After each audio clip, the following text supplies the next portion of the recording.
Indonesia, di antara ombak biru Samudra Pasifik dan Laut Maluku, terbentang gugusan pulau yang menjadi saksi perjalanan sejarah dunia.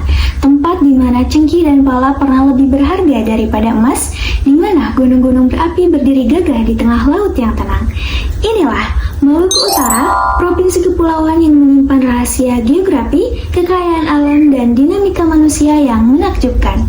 Video ini mengajak kita menelusuri bagaimana unsur-unsur geosfer dan prinsip-prinsip geografi membentuk wajah Maluku Utara dari dasar laut yang menyimpan energi bumi hingga awan yang bergulung di atas puncak Gamalama.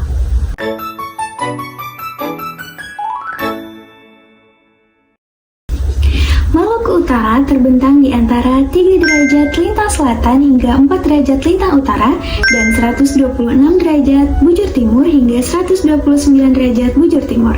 Wilayah daratannya seluas 32.000 km persegi, tampak kecil dibanding lautan yang melingkupinya, yang luasnya mencapai lebih dari 100.000 km persegi. Di utara terhampar Samudra Pasifik, di barat ada Laut Maluku, di selatan ada Laut Seram, dan di timur ada Laut Halmahera. Ibu kota provinsinya berada di Sovivi, di Pulau Halmahera, yaitu pulau terbesar sekaligus jantung aktivitas ekonomi dan juga pemerintahan. Di sekitarnya, kota-kota bersejarah seperti Ternate dan Tidore berdiri sebagai pusat peradaban dan kesultanan besar penghasil rempah dunia. Gugusan pulau lainnya ada Morotai, Bacan, Obi, dan Taliabu membentuk mosaik wilayah dengan karakter geografis yang beragam, pantai sempit, lembah subur, hingga pegunungan vulkanik yang menjulang di tengah laut. Kombinasi antara laut yang luas dan daratan yang terpisah-pisah menjadikan Maluku Utara sebagai laboratorium hidup bagi para ahli geografi dan juga geologi.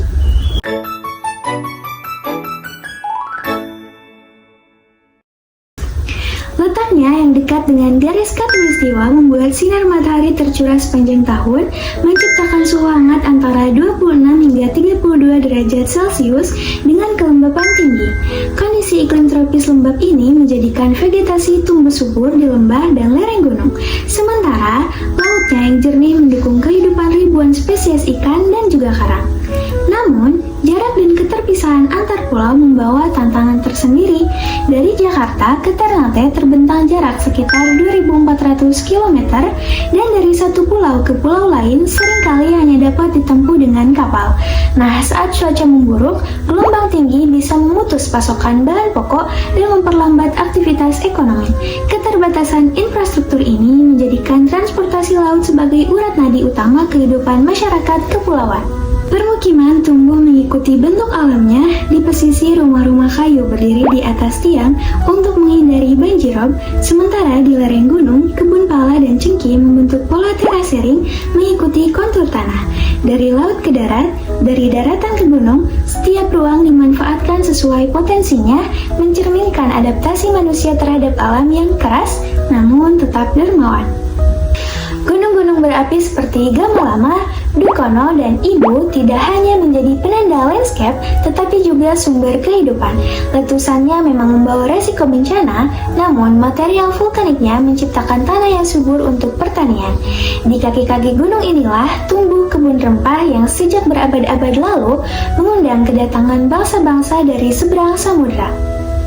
Kehidupan manusia terkonsentrasi di Ternate dan juga Tidore, pusat perdagangan, pelabuhan, pendidikan, dan juga kebudayaan. Sementara pulau-pulau kecil seperti Morotai, Halmahera Selatan, dan Sula berkembang dengan kekuatan sektor perikanan, pariwisata, dan juga pertambangan. Hubungan antar wilayah membentuk jaring interaksi ekonomi. Hasil laut dari Morotai dikirim ke Ternate, bahan bangunan dari Sulawesi disalurkan ke Halmahera. Semua saling terhubung dalam ritme ruang yang khas, ruang yang tidak pernah benar-benar terpisah, hanya dibatasi oleh laut yang menjadi penghubung sekaligus pemisah.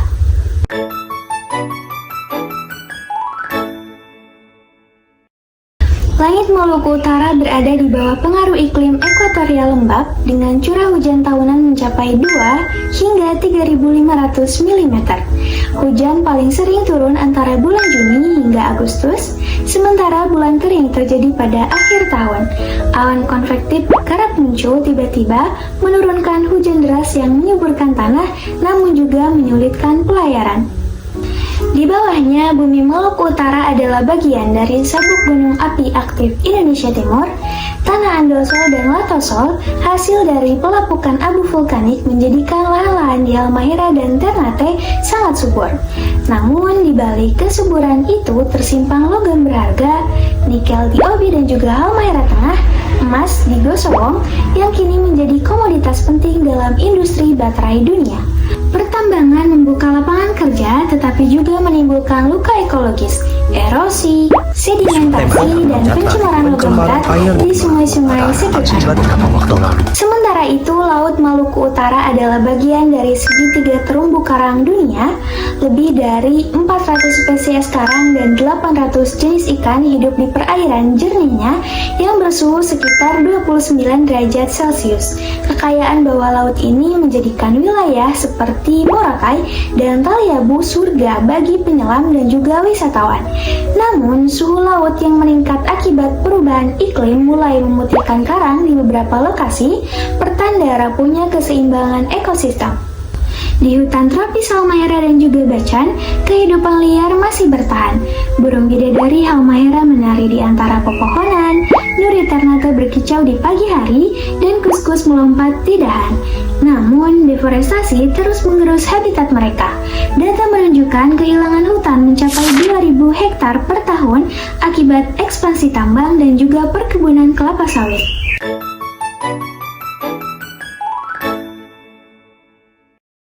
Lebih dari 1.300.000 jiwa mendiami provinsi ini. Sekitar 70% diantaranya hidup di wilayah pesisir. Mereka bergantung pada laut sebagai sumber penghidupan, namun juga menjaga keseimbangan dengan alam darat. Pertanian rempah, perikanan, pertambangan, dan juga pariwisata menjadi pilar ekonomi utama. Nilai adat-adat Seatorang masih dijaga, yaitu falsafah yang menekankan keseimbangan antara manusia, alam, dan juga sang pencipta. Warisan Kesultanan Ternate dan juga Tidore tidak hanya hidup dalam bangunan dan juga tradisi, tetapi juga dalam tata nilai ekologis. Bagi masyarakatnya, bumi bukan sekedar sumber daya, melainkan warisan yang harus dijaga untuk generasi mendatang.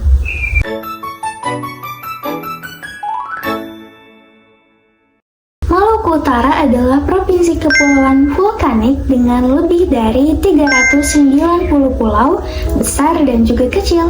Pulau Halmahera, pulau terbesar di provinsi ini, berbentuk seperti kupu-kupu raksasa dengan teluk-teluk yang membentuk sayapnya. Di atasnya berdiri gunung-gunung api aktif seperti Gamalama di Ternate dan juga Ibu di Halmahera. Namun, di balik kegagahan alamnya, tersimpan pula keajaiban misterius seperti Danau Tolire, di mana batu yang dilemparkan ke tengah seolah tak pernah menyentuh permukaan. Lautnya pun luar biasa, menjadi bagian dari segitiga terumbu karang dunia, rumah bagi ribuan spesies ikan, karang, dan juga duyung yang menari di antara ombak. Ratusan tahun lalu, aroma cengkih dan pala dari pulau ini membuat bangsa-bangsa Eropa berlayar melintasi samudra. Ternate, Tidore, Bacan, dan Jailolo, 4 kesultanan besar yang dikenal sebagai Moluccu-Qieraha, berdiri megah sebagai pusat perdagangan rempah dunia.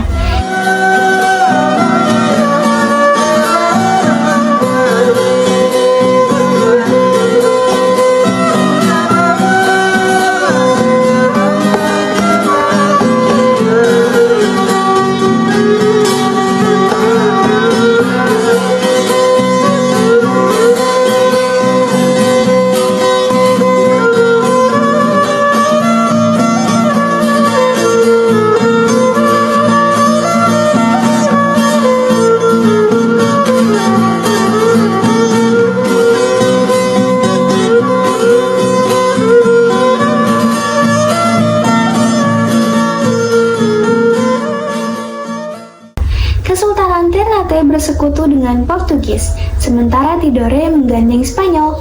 Dari sinilah kisah persaingan kolonial dimulai, menjadikan Maluku Utara bukan sekadar wilayah kecil di peta, melainkan panggung besar sejarah dunia. Nama-nama seperti Sultan Babulah, pemimpin yang mengusir Portugis, kini abadi sebagai simbol keberanian dan juga kedaulatan bangsa. Keindahan Maluku Maluku Utara tak berhenti pada sejarahnya. Hutan tropis Halmahera menjadi rumah bagi burung bidadari Halmahera, burung endemik dan eksotis yang hanya hidup di sini. Salah satu mahakarya alam dalam wilayah Wallacea, zona peralihan unik antara Asia dan juga Australia. Budaya masyarakat pun kaya dan juga sakral. Ritual bambu gila yang membuat sebatang bambu bergerak seolah hidup, tarian perang Cakalele yang memancarkan semangat kepahlawanan, serta rumah adat Sasadu sebagai tempat musyawarah dan pesta rakyat. Semuanya menggambarkan jiwa kolektif yang kuat dan juga penuh makna. Kini, Ternate dijuluki kota di bawah kaki gunung, tempat modernitas berpadu dengan sejarah. Jejak benteng kolonial seperti Benteng Oranje dan Toluko masih berdiri menjadi saksi bisu pertemuan timur dan barat. Maluku Utara bukan sekedar titik di peta Indonesia. Ia adalah mosaik ruang yang memperlihatkan bagaimana manusia, alam, dan waktu berinteraksi. Gunung-gunungnya memberi tanah subur, lautnya memberi kehidupan, dan manusianya menjaga keseimbangan di antara keduanya. Dari rempah yang pernah mengubah sejarah dunia hingga logam yang kini menggerakkan industri masa depan, Maluku Utara mengingatkan kita bahwa geografi bukan sekedar ilmu tentang ruang, tetapi tentang hubungan. Hubungan antara manusia dan bumi, hubungan yang harus dijaga agar masa depan tetap lestari.